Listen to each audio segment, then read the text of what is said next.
phirimaneng yane go tlabe go thunya dithase ditlhopha tse dikgolo tsa gaborone di tla bo di kgaogelwa ke mpetšhane go ka etelela loko ya BPL. Motho etso a monate matlhong nte ke go dumedisa ke go amogele nna ke bidiwa Regional Richardson. Lekgotla la bobelotlhomogi la First National Bank Botswana Foundation le ka ile fa le semeletse go thusa dikgolegelo tsa monogae go baakanyetsa magolegwa botshelo jwa bone ko ntle jaaka ba tla ba boela mo setšhabeng. Baemedi ba banka ya FNB ba sanetse seno kwa moletlong wa go neela ba dikgolegelo thulaganyo ya aquaponics kwa kgolegelong ya bomme mo Gaborone ka la bobedi.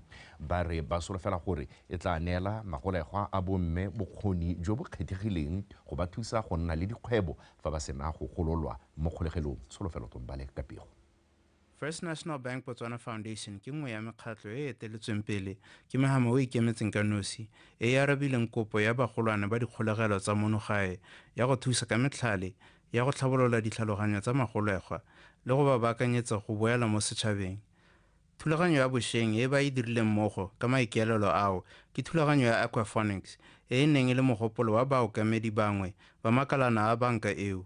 It gives me great pleasure, ladies and gentlemen, to inform you that this project is the brainchild of the 3 coincidentally female branch managers that were mentioned earlier on to support their fellow females going through a challenging time in their lives. This specific project is a combined initiative by Riverwalk Industrial and First Place branches. So at FNB, every year, the different business units are required to do a staff volunteer project. So you do a needs assessment on the environment or the communities that you operate from, and then you come up with a project. So we set and agreed with the team to come to prisons because of the proximity to the river branch. Go ne ga tlhalosiwa tshimologo ya thulaganyo e. So we sat and deliberated on the needs assessment. We then agreed to do a hydroponics project together with a fisher, one of the agri specialists here at the prisons. He was invited to our meeting, and we pitched the project to him. He then suggested, instead of you having a hydroponics and a fisher, why not combine the two and do an aquaponic system? Many hands make wet light. So together we can move together. We can deliver rehabilitation and reintegration and deliver a crime-free Botswana.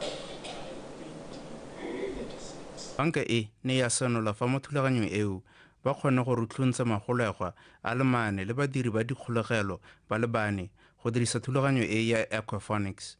Maikaelelo e le gore ba kgone go ya go tsweledisa seo ka go ruta bangwe e le tsela ya go diragatsa fa thulaganyo e tswelela e le teng mo dingwageng le gona go ka ntsha maduo a akaretsang go rekisa dijo le ditlhapi tse di tswang mo go yone.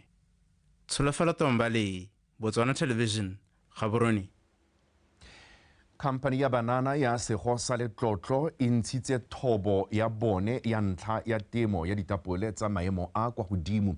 Company eo ya banana ba le 24 ba ba ko Francistown e tlhamilwe ka dithuso tsa ba lephata la banana bong metshameko le ngwao ka maikaelelo a go nonotsha itsholelo ya lefatshe leno ka temo go etletsa maitlamo a lefatshe leno a go nna le dijo tse di lekaneng. Faith Ditete. Jaaka keletso e le go tsisa diphetogo mo go iphetheleng dijo ga mmogo le go kgona go ikemela mo go tseo botsalano jo bo hapegileng gareng ga setšhaba baemanosi ga mmogo le puso bo maleba. Dikgwebo tsa mohuta o ga di ka tsewa ka thwahalo di ka nna boremelelo jwa metseletsele ya dijo mo lehatsheng leno. Re le ba bodiredi ja MISEC ra re ke youth empowerment, youth development e na le boleng e tokahaditsweng a re tšhentšheng a re iphitlheleng e le goreng tiro e ga re dire re le nosi re leka gore re thuthagatse itsholelo to stimulate economy ya ka setse ke buile ka gore yone e ka kgonagala ha re ithuthagatsa ka gore re bo re le rothe ba tsaya karolo ba re tseneng sekolo ba ba sa tsenang sekolo ba ba ko malapeng ka ditsela tse di harologanyeng. Ke ne ke ra batho maabane ke ba ra kere ba gaetso this project ha re ka thwahala as community of Francistown, it can brand this town. I'm telling you, it will brand this town. Rote la re ka thwahala go simolla go godimo go ya go tlase ha re ka thwahala rote. The town will be branded by this project. Banana le bone ba ikiteile sehuba go ngangatela mananeo a puso e ba le bantseng one le go nna le sabe se segolo mo go atumetseng le hatshe leno ga o gile dikeletso tsa lone tsa 2036. Simologo e leeto le re tswa mo go lone le ga se le legano ke le ne le batla sebete determination and perseverance. We started this business, we call it a business now, a family business, because re tshwaraganetse re le banana ba Francistown from different areas of Francistown. Re ne re utlwile mananeo a puso gore mananeo puso ke e butsa mananeo botsa di tautona wa rona a re ke emisa di border ke emisa all the vegetables batswana itimeleng. We promote food security re le ba sego sa letlotlo. We are here saying batswana re hano amogelang se re tlang ka sone. Looking at this space ba gaetso ka ga se leng stona ka teng keletso ya rona ke gore re bone go le gontsi go diragala gone particularly to lona banana re kopa gore a re emeng ka dinao re dire sengwe le sengwe gore re ise economy ya rona go godimo a re tshwaraganeng tapole e rekwe go se ka ga toke dirilweng ke batswana a ko re emane nokeng a ko re tsholetsaneng ha re ka iphithela dilo tse re di fitheletse ke kgonegela ha itsholelo e ka thuthahalang ya ba ya tokahala malapa le matshelo a rona a hetoga. Lephata la banana bong metshameko le ngwao le tsere maikemisetso a go netehatsa ha banana ba thathelwa dikitso mo methaleng ya botshelo le go itirela go thabolola matshelo a bone ka thwahalo ga mmogo le go thuthahatsa itsholelo ya lehatsi go tswa mo itsholelong e hagare go ya go e kwa godimo ka go rotloetsa go itirela dijo le dithoto mo gae. Faith Ditete, BTV News, Francistown. Banka ya Absa mono eletsi e simolodisitse pego ya dielo tsa bone ya Absa Financial Markets Index kgotsa AFMI maabane maikaelelo e le go buisana ka tswelopele e dirilweng ke mafatshe mangwe a Afrika mo mererong ya tsa mebaraka ya madi le go leka go tla ka methale ya go ntsha dikgoreletsi tsa peeletso mo mafatsheng ao a rutlwe Theri Makgweng. Go simoloditswa gape go e monogae go ta jana morago ga ya konokono ya Absa Africa Financial Markets Index e neng e tshegeditswe kwa toropong ya Marrakesh kwa Morocco ka kgwedi ya Phalane monongwaga. Maikaelelo magolo a pego e ya mebaraka ya madi ke go leka go bona ka fa mafatshe a Afrika a 20 a tsayang karolo mo pegong eo a ka tokafatsa mebaraka ya one ya madi ka teng e le go leka go rotloetsa kgolo le thabololo ya itsholelo mo mafatsheng ao. The Absa Africa Financial Market Index is a valuable tool for measuring the state and robustness of financial markets across African countries. It is essential to have a comprehensive understanding of the progress being made in this area, as financial markets play a critical role in promoting economic growth and development. Lefatshe la Botswana go bolelwa fa le kgonne go thatoga ka maemo mo dipegong tse tsa mebaraka ya madi le tswa mo maemong a bofera bobedi mo ngwageng o fetileng go ya kwa maemong a borataro ngwaga ono. Se go bolelwa fa se bakilwe thata ke mebaraka e mo pontsheng ya monogae le ditsamaiso ga mmogo le ditsetana tse di nametsang tsa makgetho. It is pleasing that Botswana continues to do well in this index since its inception in 2017. The government of Botswana has noted with pleasure the continuous improvement of the country in the Absa Africa Financial Market Index to 6th position in 2023 from 8th position in 2022. Botswana's Pillar 3 on market transparency tax and regulatory environment score improved by 9 points this year as it implemented new measures on this front. Go kala le go fa mafatshe a matshwao mo mererong ya mebaraka ya tsa madi go dirwa go lebilwe matshego a marataro a akaretsang gareng ga mangwe boteng jwa mebaraka bokgoni jwa babeeletsi mo mafatsheng ao ga mmogo le dielo tsa melao le go diragadiwa ga yone. Some framework around this. We organize in 6 sort of themes or pillars. So around market depth is really about the sort of financial products that exist.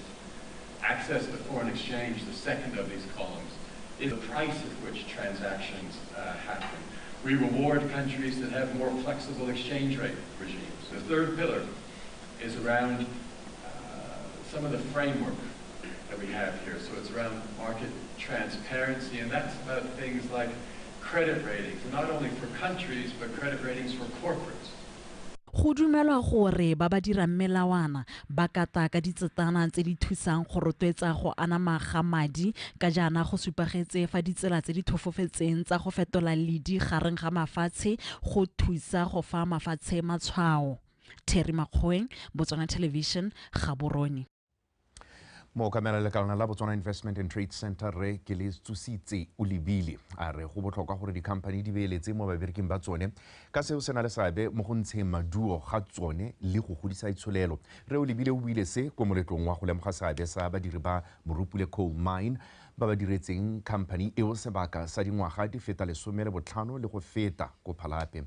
A re moepo wa Morupule o na le seabe se segolo mo go tlhabologeng ga itsholelo ya lefatshe leno mme fela mokokotlo wa seo ke badiri ba moepo o. Mookamedi wa moepo o re Edwin Elias ene a re jaaka ngwaga o tla bokutlhong ba leba ko morago go itsheka-tsheka le go ipelela dikatlego tsa bone mo ngwageng.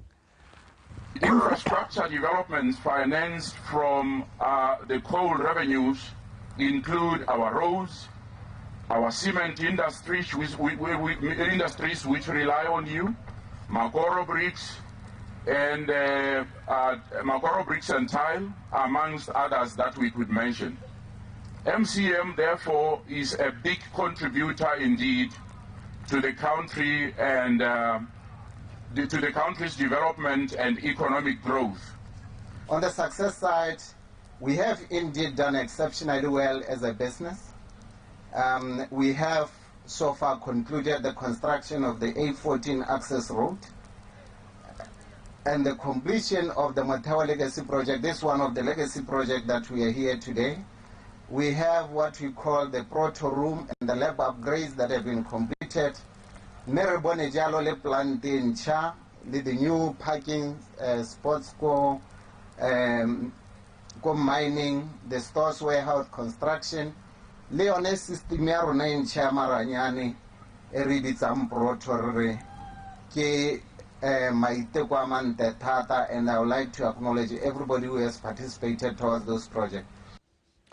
Mothusa mookamedi wa ditshekatsheko tsa dikotsi tsa letlole la lekalana la motor vehicle accident mme Buyani Chidoda o kopile ba ofisi ya boipelego go itsise balwetsi ba ba kopang dithuso kwa go bone morago ga go bona dikgobalo tsa dikotsi tsa dikoloi ka ditlamelo tse di bonang kwa letloleng leo. O boletse fa ba lemogile fa bontsi jwa batho ba sa itse ka dithuso tse dintshiwang ke lekalana la MVA. Mechidoda o na bua se kwa dithuto puisanong tse di neng di tshwerwe ke letlole leo le ba ofisi ya boipelego kwa tsa bong. Ke o lebogile ra dipotsana ka pego.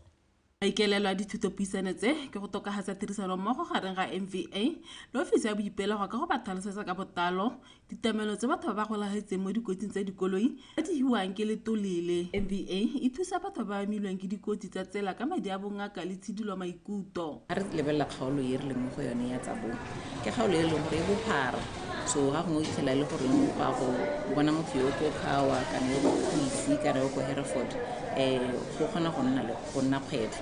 So ga gona le maboipelego o mo dikgaolong tseo re kgona go dira dithulaganyo le bona le gore ba kgone go thusetsa batho ba rona ba ileng gore ba mo dinageng tseo.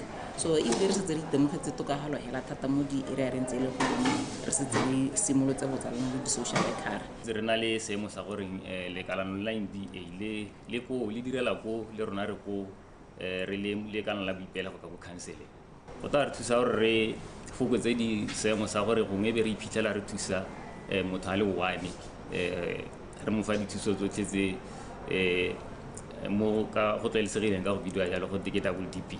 Badirisi ba tsela ba kopiwa go nna kelothoko ka malatsi a boitapoloso. And also ke gone gore go letsatsi betso a re ha re plana mesepela a rona re lebelele gore re tsamaya nako mang ka nako e re tsamaya ka ona re lebelele gore dikoloi tsa rona di fiti e be re wa re lebelela le gone gore re tsamaya ka lebelo le le kae ebile gone gore e re a rona e re nnang mo go yone e go kgakala bokae. Kgantsa notagi ke a bona gore tse di tsweletse o ka re itumela thata ga re tswa Afrika re ya ka ga rona ka re tsala mo ditseleng re ka ba tsamaya mme ga itekanna sentle ebile ba di tsa ga itekanna mo ditseleng mo ke ra kwa gore yaanong le molao le lebelele sentle thata bona gore ga dira gore koloi e sa itekanna ke se ka tsala mo tseleng mo tseleng. Meshidota o ikuela mo go ba balwapa batho ba ba golagetseng ka dikotsi tsa tsela go itshwaraganya le letolo la MVA le ba ofisi ya boipelego morago ga kotsi sa se ka ba thusa go bona thuso ya madi a bongaka le ditamelo tse di maleba ka nako o tsweletsa ya lebogelo ba boipelego tirente ba e dirang ya go thala balwetse kwa malapeng go netefatsa gore ba hiwa tlhokomelo e maleba ke ba lelwapa. Ke o lebogela Radipotsane Botswana Television Tsabong. Lefelo la itloso bodutu fa thoko ga noka ya Thamalakane kwa Maung le le tlwaelesegileng ka beach la Betswe le kgotla la motse wa Matlapana go le laola. Lefelo le le abilwe ke mothusa mokwaledi wa lephata la dikgaolo le tlhabololo magae Mamiki Kamanakau yo boletseng fa go le botlhokwa gore lefelo le le tsamaisiwe gape le ke maphata a puso a tshwana ba melao lephata la bojanala le ba sepodisi Maretha Kaisara ka pego. Le ke lefelo la itlosobodutu le le ratiwang thata ke banni ba Maung le baeti le bontsi bo kgobokanang teng mmogo le masika le ditsala segolo jang ka nako ya malatsi a boitapoloso le mafelo a ngwaga. Lefelo le ntse e le lefelo la setšhaba go sena ope o le laolang ka jalo la abetswe lekalana la morafe la Matlapana Trust go le laola ka thuso ya maphata a mangwe a puso. La go thusa yang trust gore go seka ga tlhola go dirwa dilo dingwe tse di kgotlelang tikologo ya ko beaching. Modumo o heteletseng ke sengwe sa tsone go ithomela gongwe le gongwe go sa dirisiwe matlwana a boithomelo ke sengwe sa tsone ebile ke dilo tse e leng gore di ka hatla bajanala ba rona. Jaanong re le community ya Matlapana ra go kata jang di-resources tsa rona ko beaching re sa ba hela mo go mapodisi re sa ba hela mo go ba bylaws re sa ba hela mo go ba trust. Ga go tibitšitšo se se gore re molato ka gore le ga tselene le sena monga lone trust e sa itse gore a kela lone kana yang kana councile ya rena yaanong gompieno ga le ka tla le nna le monga lone re itse gore ke la gamang ke tsela re boikarabelo bo ka tokala bo ka oketsega ke gore mo ne re go dira ga short term e le gore ga ka go tsena di-holiday tsa Christmas tsa enyana re fitlhela batho ba dirisa dikuta ba sa tsaya teta ko tourism mekoro go sena go na le di-water rights tsa water affairs be re tla re phatalatsa mme go sa nne sente batho ba tswa ga borone ba tswa go rapa ba re ba tsile beaching.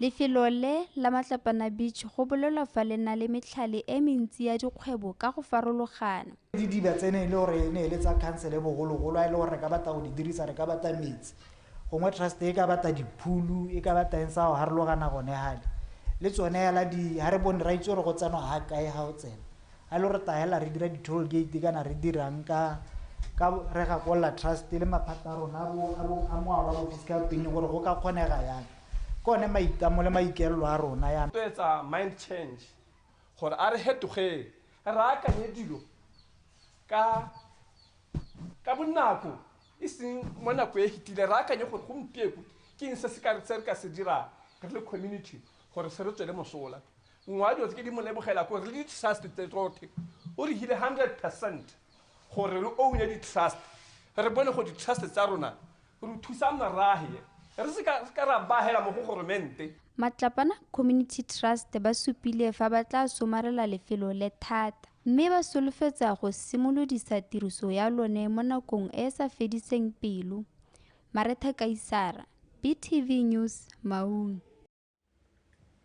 Mothoetso a re tshwara gone go mme go koragalo tsa sekgwadi ya latela kgante jana ka nako e roba bobedi mme kana ga tilitho le losi le tshabelwa ke dilabe ntse ke nele Edwin Anthuse Dr. City Anthuse ka tsa metshameko.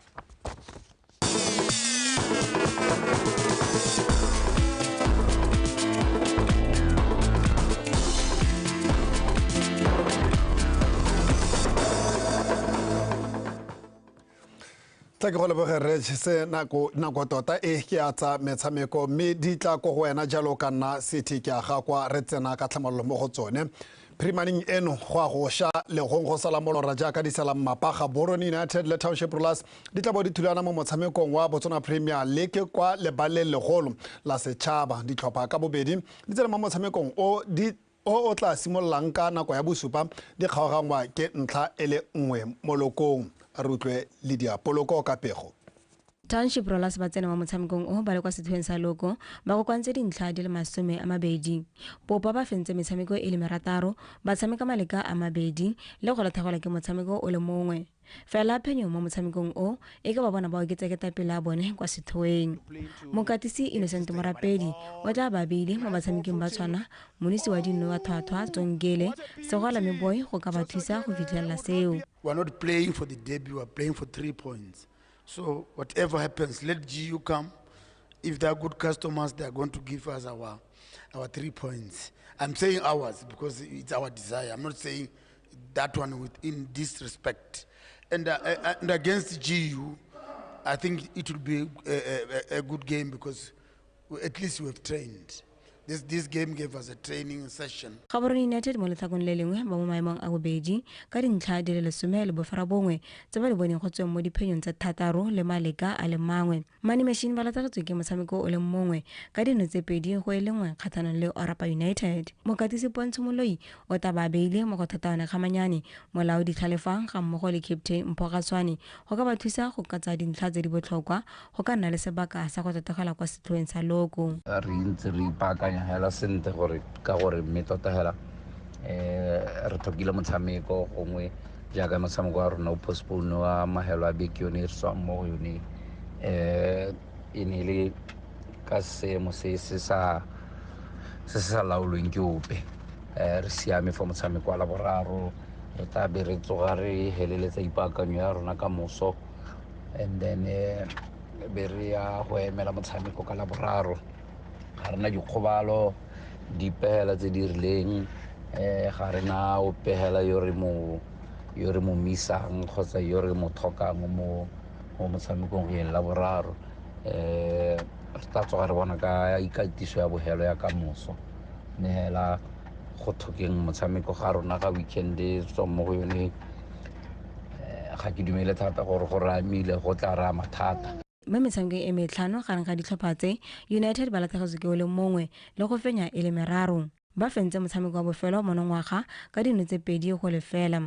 Mapalestina bone ba fentse motshameko o le mongwe ka 4 go lefela mme ba tshameka maleka a le mangwe a nno setlhopha. Mo metshamekong e mengwe Jordan Galaxy ya amogela Masitaoka fa Security Systems e lebagana le NAKO United kwa Lobatse Sports Complex. Kwa Obedi Itani Chilume Stadium gone 11 Angels ta mekamekana le Orapa United fa Holy Ghost e talola dintlha tse di botlhokwa le Matebele.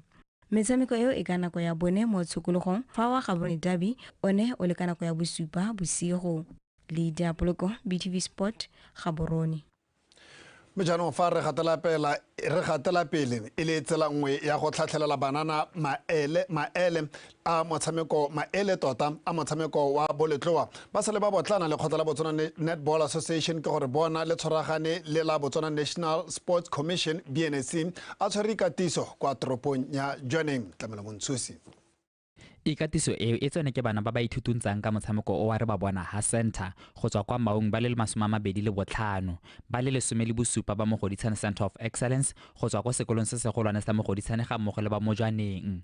This program that we are running here, the camp, it's a culmination of what we have been doing throughout the year. We have got a center whereby kids are being trained in Mau and in Mogoditshane throughout the year. We have got coaches hired doing that program in Maui and in Mogoditshane. So here in Zwane, we have now put together the kids from Mau and the kids from Mogoditani to come and train together for a period of 10 days. And then from here, they are going back to their centers. And now our wish as the association, because we have got a long-term athlete development program that we want to roll out into the entire country. If things are permitting, we want to open more centers which will run on daily basis. Faisal e thuthuntsho tsa motlhale o di tshegediwa le go tla la bona le tsweletse ka go gatlosa batshameki ba maitemogelo a kwa godimo. There is a lot that we have achieved. The gauge that we use for this program is the number of kids which are well developed, that are graduating, that we can see in our national team structures, and a lot is happening in terms of. So, in August we sent about a team of 8 people, completely made of Rebabona and CSE, and even right now in the team that was playing in Gaborone this past week in African Netball Cup, we saw people coming from CSE who are into this program, who have graduated into our national teams. So if we can have those players graduate, it means we have got a lot that we are going to benefit if we can take this program very seriously like we are doing at the moment. Ikatiso e ya malatsi a le 10 e simolotsa ka Sontaga mme ya go goga go fitlha ka Mosupologo.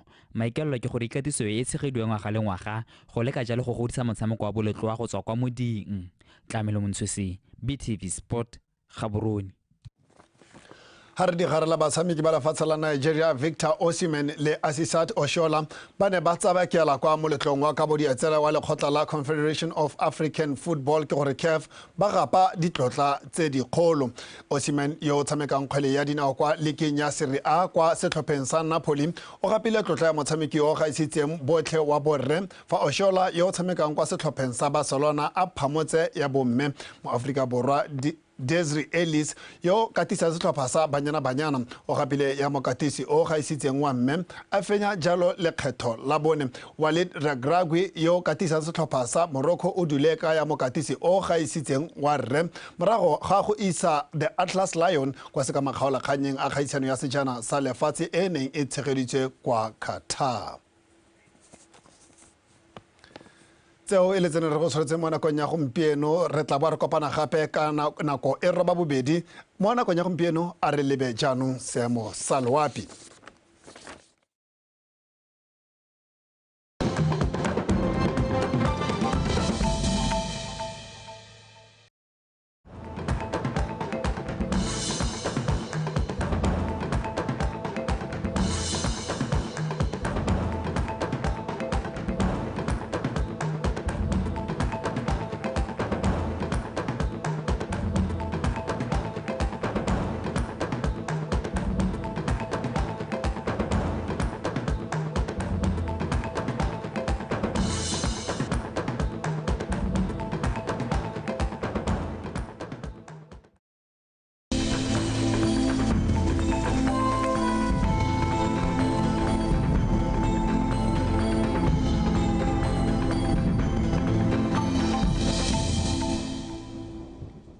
so re tsogona ga la pula fa gadimako gantsi nghabe chobe le gare le bokone bothaba mme dikgaolo tsa borwa ba tla ba khatlene kwene tsone marata thiba ka bonthabang mme go kgala ga di gona re setse go bona le dibata tsa maro mo mosong go ta go le bothito mafelong ka bontsi a dikgaolo tsa kgalagadi borwa ba tla ba khatlene le kwene ka sense botho sa le somele barata re go enko go le somele boroba bong dikgaolo tsa le gare chobe nghabe le gantsi tsone go ta go le mogote mo mosong ka sense go tsa masoma mabedi go enko go masoma mabedi le bobedi mo sekologong go ta go le mogote ko borwa ja kgala gare le chobe ka sense mo tsa masoma mararo le boraro go enko go masoma mararo le bone mme mafelo mo ka bontsi a lefatsheleng one go ta go le mogote thata ka sense go tsa masoma mararo le borataro go enko go masoma mararo le bosupa mme fa re bela tropo dingwe mo borwa ja Afrika re tse gona ga pula go Manzini me go ta bonela ba tsamara ko Maseru le Johannesburg ha go Port Elizabeth le Cape Town gone go ta thiba ka bonthabong go ta thiba ka bonthabong ko Antananarivo me re tse gona ga pula ko Beira Harare le Lusaka ha go Windhoek gone go tapoga re tse gona ga pula ko Luanda Kinshasa Blantyre le Dar es Salaam.